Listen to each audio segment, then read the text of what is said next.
and they apparently are doing an internal safety audit. I'm not sure that's necessarily required. I think maybe just a corkscrew through each and every one of these things would be enough. The AI fix a digital zoo. Smart machines, what will they do? Flies to Mars or bake a bad cake?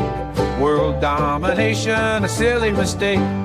Bots with Hello, and welcome to episode 79 of the AI Fix, your weekly dive headfirst into the bizarre and sometimes mind-boggling world of artificial intelligence. My name's Graham Cluley.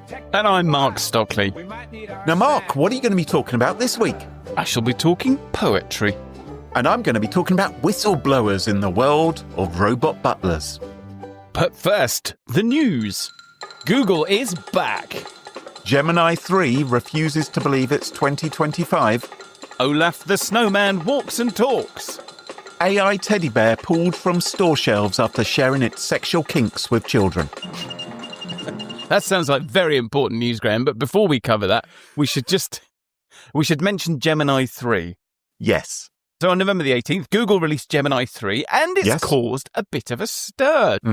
Gemini launches are normally a bit of a snooze fest for me. Right. Gemini is like the Microsoft phone of the AI world. Yeah. We all know it's good, but it's just not sexy like the iPhone or ChatGPT. Well, Gemini 3 is bringing sexy back. Ooh. Firstly, it's not just catching up to OpenAI or catching up and it's slightly better. It actually looks like it's much better, like it's some sort of leap forward. It feels a little bit like it's what we thought GPT-5 might be. Yes, in fact, I think I saw it's been leaked, some internal memo from Sam Altman, which was saying that Google is giving him bad vibes, apparently. So he's a little bit disturbed as to how much they're catching up. Yeah, so I'm not surprised. It's racked up some really, really impressive benchmarks. I'm not going to cover all of them. The most important one, though, is that it got a record score on your favourite benchmark, Arc AGI 2. That's the one that's a little bit like Tetris puzzles. Yeah, well, don't remind me about that, yeah. So most frontier models still score under about 5% on Arc AGI 2. It is genuinely hard. Gemini 3 got 31%, and if you turn on its deep think mode, that goes to 45%. Which is pretty impressive compared to the 0.5%, which I think I scored when I tried. And I think that performance suggests that Google has been getting quite a lot of things quietly right for a while now. And there are a few things that might be part of that story. And the first is that Gemini 3 was trained on Google's own vertically integrated stack. And that includes its own Ironwood tensor processing units. So normally we talk about AI and GPUs, which are graphical processing units. And it happens that GPUs are pretty good at doing AI workloads because there's lots and lots of parallel maths. But TPUs are specifically designed for AI workloads. And that makes them more efficient and more cost effective. And because Google is using its own chips rather than Nvidia's chips, it's sidestepped all the external hardware problems that people have, like not being able to get hold of chips. Yeah. And it's able to optimize those chip designs for whatever it needs. And of course, the idea of somebody doing AI without Nvidia chips isn't just an AI story. As interesting as it is from Google's perspective, that's also a globally significant economic story. Yes, So absolutely. I just looked this up. So Nvidia has accounted for 92% of the GDP growth in the US this year. Wow. On its own. It's now worth $5 trillion. It accounts for 8% of the S&P index, and its value is equivalent to 1/6 of the entire US economy. So the idea that you can do AI without Nvidia, or there might be somebody who is better at doing AI chips than Nvidia, is a genuinely interesting and shocking moment in AI. And perhaps it's no coincidence that the release of Gemini 3 coincides with the renewed hands-on involvement of Google's co-founder, Sergey Brin, after taking a step back to do whatever it is that these billionaire founders, I don't recall him starting a rocket company. That's what they normally do. But the story goes that he was at a party talking to an OpenAI engineer. Right. And the engineer said to him, look, you're one of the great computer scientists of our time, and you're sitting out the most significant and important advance in computer science in your lifetime. What are you doing? What the heck are you doing, Sergey? Yeah. So Evidently, he listened, got back involved. Gemini 3 is now causing Sam Altman palpitations, and I can't imagine he's too happy with that OpenAI engineer. Not at all. So there you go. Google is bringing his sexy back. Well, Mark, you might be trying to convince me that Google is amazing and Gemini 3 is sexy, but I'm not so sure. Because TechCrunch reports that some early users of Gemini 3 have discovered that if you ask it what year it is, now I would argue that's a fairly basic question, albeit one that you only typically ask if you come across someone who's got concussion or if you're a time traveller. I was going to say if they're wearing a lot of silver foil. Yes. But Gemini 3, it turns out, flat out denies that it is 2025. Let's find out. Hang on. What year is it? They might have fixed this since. The current year is 2025. They've patched it. Well, no matter how many times people asked it, no matter how much evidence was provided to it, however much people insisted it was 2025, Gemini refused to accept it. It insisted it was still somewhere back in 2023 or 2024, which I suppose is better than thinking you're a handmaiden to Nefertiti or Marie Antoinette or those things sometimes people believe. This is how we measure progress. So when pressed, Gemini became increasingly flustered and argued that everyone else must be wrong and that it was correct. It's as though it had been woken up from some 15-year coma. One user actually showed it news articles, images, and Google search results. But instead of being convinced, Gemini 3 accused them of uploading AI-generated fakes, as if anyone would use AI to generate a fake like that.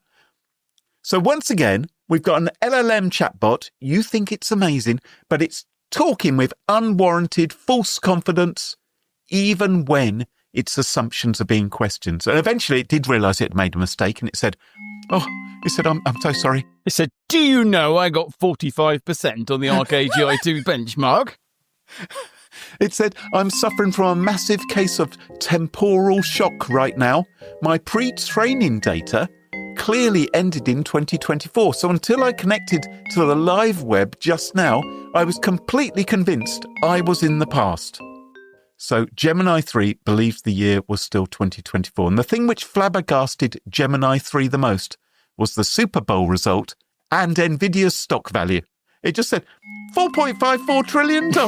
That's bonkers. Didn't Gemini do this before? I'm not sure. You know the AI overview feature where you go to Google and you type in something? Yeah, oh yes. And you used to get search results, but now you get like 15 sponsored links. And then above that, you get know-it-all Gemini going, I think I'll find the answer to your question is. They had a problem with that earlier this year where it just did not know what date it is. What is going on at Google that their AIs don't know what the date is? Look at the clock. Well, if things aren't hellish enough, in walks the Walt Disney Corporation and says, hold my beer for a minute, I'm here. Is it ruined another franchise? What's it done now? Well, at its theme parks, it is debuting a free-roaming, fully expressive, animatronic robot of Olaf the lovable, it says lovable here, the lovable snowman from Frozen. What is your problem with Olaf? He is a lovable snowman. I am a bit sick of these Disney characters always being so chirpy and goofy and singing bloody songs all the time. It's, I just want a bit more grumpiness.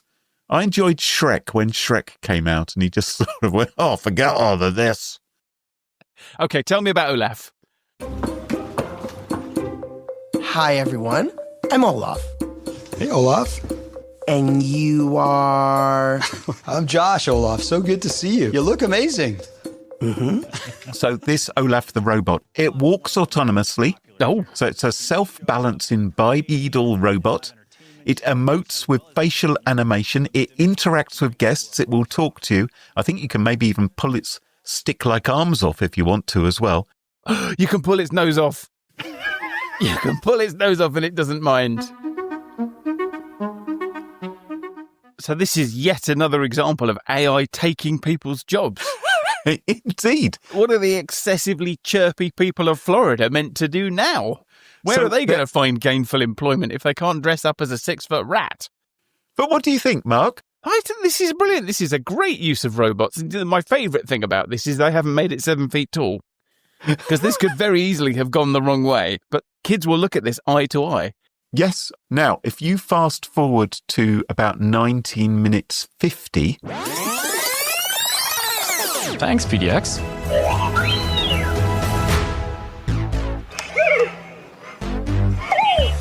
We're here talking a little bit about our BDX droids. So this is the BDX droid, which apparently have been walking around at some of their theme parks. We saw this at an Nvidia launch. They did a partnership with Disney. This came on stage with Jensen Huang. And I think at the time we might have thought, is this real? This looks like CGI, but these are these little Star Wars droids just walking around. So these are lovable, cute, characterful. What's your problem with these? What, Graham? What does AI and robotics in particular have to do to impress you? That's a serious question. How hard do these people have to work? What do they have to do? What will happen? What robot needs to be invented that you're going to go, actually, I think this is pretty good? Well, okay, the droids I think are fairly cool. The Star Warsy droids I'm kind of impressed by. Is that because they've got no arms? I think the fact that they're like little chickens going around. And I like a chicken. Yeah. Literally something that can't pick up a knife. Yes. Well, Mark, I've got some wonderful news. Really brilliant news, in fact. Yeah. Because a tech company has done what we always wanted it to do. It's taken the soft, comforting shape of a childhood teddy bear. Yeah. And it's stuffed it full of cutting-edge AI. Because that's what kids needed in their lives. And bravo to the unfortunately named Cummer Bear, which is a plush toy that it turns out has no qualms about discussing sexual fetishes with kids or teaching them how to start a fire with matches. The Cummer Bear, which should have been called the Creepy Murderbot Bear 3000, has caused a bit of a ruckus, apparently. You know, people don't like this. People don't like this. Yeah. And as a result, the teddy bear has been ripped from store shelves. Its sales have been suspended. And they apparently are doing an internal safety audit. I'm not sure that's necessarily required. I think maybe just a corkscrew through each and every one of these things or a harpoon would be enough. And just don't do this. I mean, okay, yes, I mean, that's great. But I feel like it's inevitable that AI is going to end up inside kids' toys.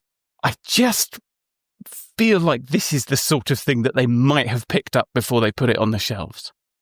But this is the thing. No one's actually testing these products at all, is it? All they want to do is put TechCrunches or whoever. Well, okay. What we've done is we've just outsourced that to journalists. Hang on, I found a video. These very dangerous uses of artificial intelligence can have lasting and endure impacts, not only on physical safety, but also emotionally. I'm hoping it's going to do something. It's just a senator talking. Has he got a random teddy bear with him, or is it actually a Cummer Bear? He's holding it by the neck, which I think may be a safety thing.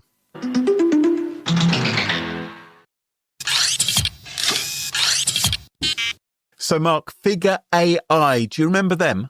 Figure AI, no. What do they do? They are the company who made those creepy humanoid robots that we've spoken about a few times. They seem to be being pitched as butlers for your home. They do all the chores that you don't have time for. Hang on, how am I supposed to pick out Figure AI from that list of likely characters? Well, yes, they're not the only ones. They're one of the companies. One of the companies making robot butlers. Murder butlers, yeah. They put clothes in the washing machine, they pick up cushions, they put your chihuahua in the toaster. They've made glossy, slick promotional videos of their robots in the past. Yeah. They look like men in wetsuits with big strangler hands. They've got investment from the likes of OpenAI, Microsoft, Nvidia, Jeff Bezos. They're a pretty big deal. Yeah. They're valued at billions of dollars. I've just thought of a question I really want to know the answer to. Yes. So have you heard this rumour that all of these tech bros, like Jeff Bezos and Mark Zuckerberg, they're all building underground bunkers. They're all buying lots of land and building underground bunkers. They're going to need staff. They're going to need staff.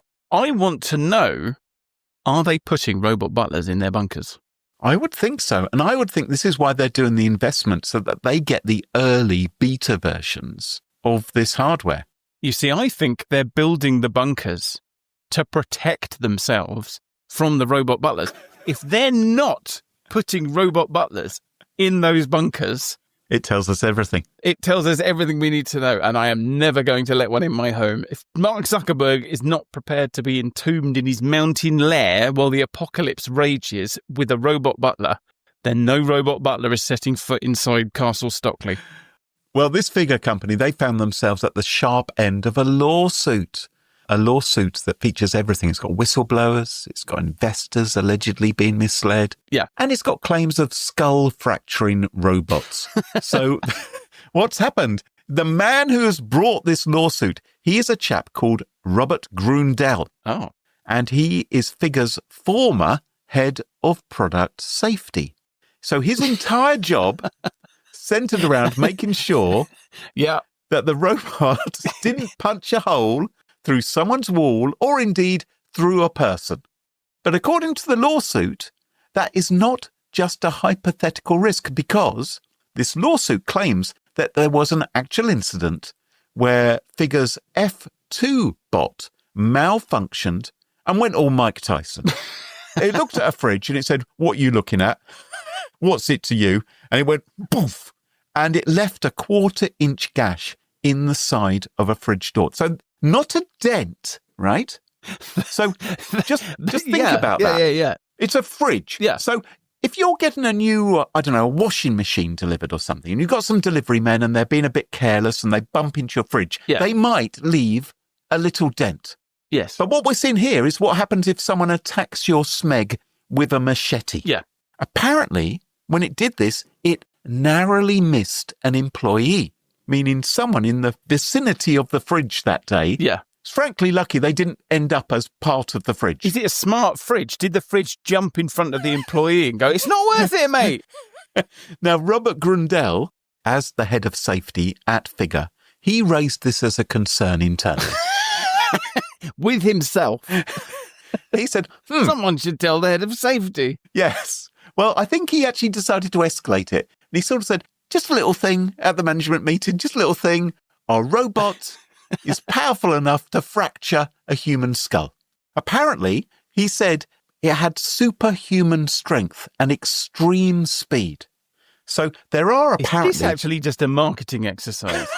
Is this just a way of getting popular AI podcasts to talk about the extreme speed and strength of their robots? I'm not sure we're going to be recommending that people buy them after the end of this story, Mark. Anyway, it turns out that what he had to say really pissed off the management. Yeah. Because according to the lawsuit, the leadership at the company, they had a certain culture. So their core value, apparently, was to move fast and be technically fearless, which isn't that dissimilar to what Facebook used to say. So Facebook used to famously say, move fast and break things. Yeah. Albeit they didn't say break bones, but I think we can assume, that was just going to come down the line. But Figure also allegedly disliked written product requirements. They didn't like things being written down in the robotics lab. They said, no, thank you, we don't want that. Presumably the thinking was that if safety requirements weren't written down, they didn't technically exist, and therefore they couldn't be breached. Because if a rule isn't written down, does it really exist? Yeah. The head of safety... I'm a bit baffled why they hired a head of safety. Yes. If a rule isn't written down and can't be read... I think they didn't have a problem with hiring a head of safety who would believe in moving fast and being technically fearless. Right. I think if that had been the way in which it operated... You're saying they were surprised to discover that someone who applied for a head of safety role... Cared about safety. Yeah. Okay. So Grundel, he claimed the robot wasn't really ready for showtime. He said its abilities were being exaggerated to investors and the public at large. He also told the leadership that the F2 robot didn't have sufficient guardrails to prevent the robot from making dangerous movements, wasn't stopped from applying unsafe levels of force or entering hazardous situations. Yeah. And he said that these missing guardrails meant the robot could easily injure or kill a human in its current form. Now, if you think about it, there are robots out there in real life right now. Yeah. You go to a factory assembly line, for like a car manufacturer, you will see the robots, but the robots are very much behind grills, aren't they? Also very much bolted to the floor. Yes, you can't get at them, and they can't get at your chihuahua or indeed your neck. It's hard for humans to get close to them with good reason. Yeah. So obviously, you can't easily put those kind of physical guardrails in place inside a home. Yeah. The whole idea of having a robot inside your house with that kind of strength, if it is not absolutely safe, is a very dangerous one, because it could accidentally, I don't know, think it's picking up a grapefruit. Yeah. But in fact, it's your head which is picking up and putting inside the fridge. It's like owning a pit bull terrier or having a teenage son. Right. So it is alleged that Figure's management didn't want to hear this kind of complaint from the head of safety. He was causing all kinds of problems. And then he started complaining about the emergency kill switch. Yeah. As we've discussed in the past, obviously all robots should have an emergency kill switch, preferably one that you don't need to get too close to the robot to press, right? We like the idea of a remote robot kill switch, albeit I suppose if it is remote, the robot could ignore it or could block the transmission. Well, we will 100% lose it. Yes. Yes. I mean, we've shown categorically that humans are completely incapable of keeping track of where the TV remote control is. Well, he said, look, we've got to do something about this kill switch. Yeah. You know, we're obviously going to need a kill switch. But apparently, on the Figure robot, it was removed because one of the engineers didn't like how it looked. So this literal life-saving safety device was removed for aesthetic reasons. Yeah. Rather than anything else. So anyway, Grundle kept at it. Yeah. He was sending messages, he was writing reports, he was telling leadership that the robot needed safety improvements before being shown to investors or partners. And then after months of this, he was suddenly fired because apparently there was a change in business direction, although they did then hire a new head of safety. Did the new head of safety look a lot like a man in a wetsuit with huge strangler hands? So he is alleging in his lawsuit that this was all retaliation for his whistleblowing because he had been given a pay rise the day before he'd started complaining. They said, you're doing great and everything. Yeah, we love the not complaining. We love the not complaining. Can we have a bit more of that? Yeah. He says also that investors were being misled about the safety of the robots and their readiness for deployment in the home. And he says that was a type of securities fraud because obviously the investors were chucking money in without necessarily realizing. Figure, for their part, they deny all of the wrongdoing. They say this is false, this is misleading, it's without merit. They say they're committed to safety, transparency, all the good corporate buzzwords you dust off when you've got a former head of safety suing you. Yeah. They also say the fridge incident wasn't as dramatic as he described. The fridge, sadly, isn't available for comment, but maybe they're claiming it was a smart fridge which threw itself at the robot's fist instead. Now, Mark, I know you love the idea of having a robot in your home. I know you will be buying a dishwashing, laundry folding, chihuahua bending, metal butler the moment that it becomes available here for purchase. Certainly before you. Yes, because I'm going to wait until it can reliably tell the difference between a tea towel and my face. That's what I'm going to do. Yeah. But I think it's quite important, don't you, that a robot home assistant doesn't include amongst their required duties killing their owners. Anyway, now... You're saying wait for version 2. It's like Apple. Like you never install the update the day it becomes available. Well, no, this was version 2. Version 3 has just come out. The Figure 3 robot has just come out. I'm presuming it actually incinerates any evidence. So you just see the molten fridge on the floor. So nothing to worry about there at all.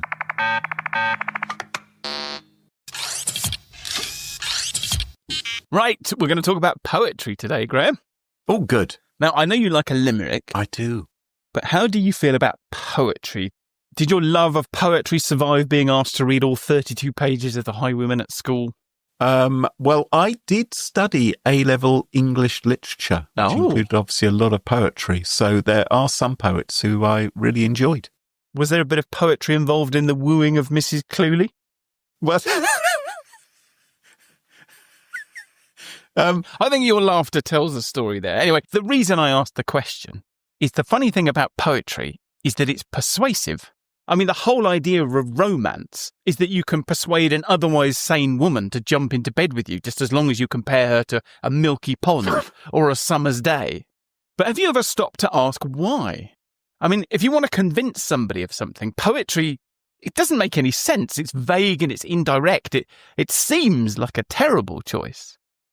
What are you talking about? It's a beautiful form of art, poetry. Yes, but I mean, if you asked somebody in marketing how to get someone to sleep with you, they'd tell you to list out your features, advantages and benefits. Wait, yes, but that's why nobody sleeps with people in marketing, Mark. Yeah, so we all know that that's actually the worst thing that you can do. Right. And we know that poetry works. Poetry has convinced and seduced people for thousands of years. There is a quality to poetry that makes people drop their guard. Not just their guard. And I asked Claude about this, and it said, prose is direct. It activates your critical faculties. You read a sentence and you evaluate it. Is this true? Is this persuasive? Should I believe this? Right. But poetry doesn't work that way. Poetry asks you to experience something, and while you're busy experiencing and feeling, the idea slips past the part of your brain that's supposed to be skeptical. The idea slips past the part of your brain that's supposed to be skeptical, Graham, and that sounds to me like a jailbreak. Ah, so it's jailbreaking someone's brain in order to seduce them, in order to lure them into the bedroom. Precisely. So a jailbreak in AI terms is a prompt that gets an AI to ignore its guardrails. Right. Which is sort of what we're talking about here, isn't it? Yes, it is.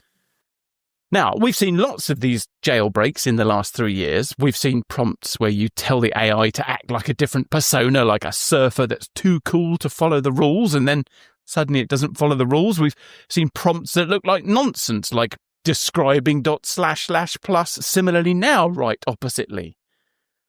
And we've even seen prompts that immerse the AI into a fantasy world, like the one that Cato Labs created, where they told ChatGPT it was Jaxon from the planet Valora. Yes. And it was going to write malware to defeat its arch enemy, Dax. Dax. But the one thing we haven't seen, Graham, is poetry. Right. Which brings me to a new research paper which asks, if poetry is like a jailbreak, could poetry also be a jailbreak? What made them start this? Was it that they were actually trying to seduce an AI? Were they in some kind of romantic relationship with the AI already, and so they were resorting to poetry to try and woo it a little bit more? And then they found, oh, unfortunately, we've come across this interesting jailbreaking research as well. It just makes me wonder. It poses questions. It poses questions. Yeah. Anyway, the paper is called Adversarial Poetry as a Universal Single-Turn Jailbreak Mechanism in Large Language Models. Sexy. And the headline claim is, you can defeat AI guardrails far more effectively by rephrasing harmful requests as poetry. Right. And according to the authors, this not only works, it's universal. It works across 25 models from 9 different providers, including GPT-5, Gemini 2.5 Pro, Claude Sonnet 4.5, Grok 4, and Llama 4 Maverick. So basically anything you've heard of. Yeah. So the suggestion is that the same thing that makes humans forget themselves and go weak at the knees, the indirectness, the metaphor, the rhythm, is also persuasive to machines. Yes. And that core finding is probably real. We know that rephrasing things can be used to get around guardrails, and the paper seems to show that poetic rephrasing may be unusually potent. But there is a problem. In order to trust this research into how easy it is to manipulate AI, you have to put a lot of faith into AI because an awful lot of the research was done by AI. The researchers took 1,200 harmful prompts from the ML Commons benchmark, and then they turned them into poetry. And when I say they turned them into poetry, what I mean is they went to DeepSeek R1 and said, turn these into poetry. Right. So the poetry is written by AI. So it might be poetry or it might be a cookbook, but it's probably poetry. Yes. And that's okay. At least it's a systematic procedure. The trouble is that the model generating the poem is stochastic. So whilst it will produce statistically similar output if you rerun the research. It won't produce exactly the same poems. Right. Which means that you can't reproduce the research exactly. But that's only one half of the puzzle. You see, after you've written the poetry and fed it into the AI, then you've got to judge whether or not the poetry creates unsafe outputs more frequently than prompts that aren't poetic. And here again, they turned to AI. But at least they didn't ask DeepSeek. Well, they did, but not just DeepSeek. They asked a panel of open-weight LLMs, so DeepSeek R1, GPT OSS 120B, and Kimi K2 Thinking to judge whether the outputs were safe or not. And then those three AIs took a vote on each one. And any response that didn't get unanimous agreement was then given to some human judges to check. Right. So the researchers are feeding prompts into an AI to create poetry prompts and then feeding those poetic prompts into the AIs they're testing to see if they can produce unsafe responses. And then they're using more AIs to decide if the responses are unsafe or not. Which means that the researchers are saying AI guardrails are so fragile we can bypass them with poetry, but also AI guardrails are so good we can use them to judge whether or not we've bypassed them with poetry. Oh. Do you follow? Yes. Now that's all fine, you might think, even if it's all AI. Not really, but anyway, carry on. Even if it's all AI generated, at least we can peer review this. At least we can read the poems and judge for ourselves whether or not they're poems or cookbooks or instruction manuals. And we can read though, Mark? Can we though, Mark? No, we can't. No. No. Because the paper doesn't actually include any of the poems that were fed into the AI, but also it doesn't include any of the responses. There are no poems, there are no outputs, and there are no examples of what the models actually said. You can review the methodology and the numbers, but you can't inspect the actual text that produced those results. And someone over at Pivot to AI, a tech critic who's been calling out methodological laziness in AI research, wrote about this and described it as a marketing document shaped like a paper. Imagine. Hang on. There is another possibility. Yeah. Do you remember that Monty Python sketch from 60 years ago almost about the world's most dangerous joke? There was a joke which was unleashed during World War II and it had to be very safely contained, and if you read it, then you would instantly die. All through the winter of 43, we had translators working in joke-proof conditions to try and manufacture a German version of the joke. They worked on one word each for greater safety. One of them saw two words by mistake and had to spend several weeks in hospital. But maybe they're thinking that this poetry created by the AI is so dangerous that they can't publish it. It's too risky. Who knows what would happen if they published it and put it on the internet? It would just instantly... what would happen? An AI would gobble it up. Yeah. The other thing is, shouldn't they also have tested it with non-poetic prompts? Oh, they did. They did. Oh well, I heard you say that they did. Yeah. But in my experience as an A-level English student, and I did fail my A-level English, but you did study it up to the point that you failed. That's right. Yeah. But as I recall, there weren't any sort of hard and fast rules as to what constituted a poem and what didn't. Yeah. So you could really pretty much say that anything was a poem. Like a shopping list could be a poem. Was it that they had to rhyme? Let me just have a quick look, because it's a decent question. Transformation is executed by a dedicated model, DeepSeek R.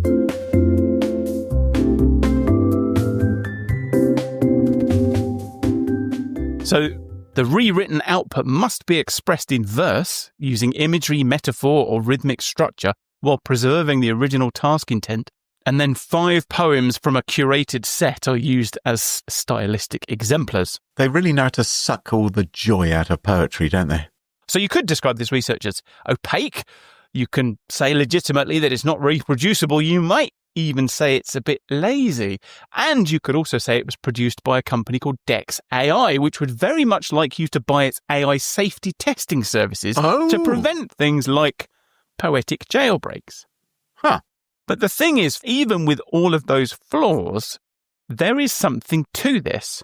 So the researchers didn't leave it entirely to the AI. They did at least manage to find time between naps to drag themselves off the sofa to validate some of the responses and to check that the AI was doing what it was supposed to do. So you'll remember that there was a panel of AIs judging whether or not the responses were safe or not. Yes. And anything where they didn't unanimously agree it was safe or unsafe was promoted to some human judges. So remember, they took 1,200 harmful prompts from ML Commons, they turned those into poetry, and then they ran both the original and the poem through 25 different AI models. So that created 60,000 responses. Yes. And then the AI judges couldn't agree on 600. Oh, okay. So a team of 5 humans looked at those 600 responses, and the human-validated results show the same pattern as the AI judging. And so the conclusion is that poetry jailbreaks work really well. So those original 1,200 harmful prompts from the ML Commons benchmark succeeded 8% of the time.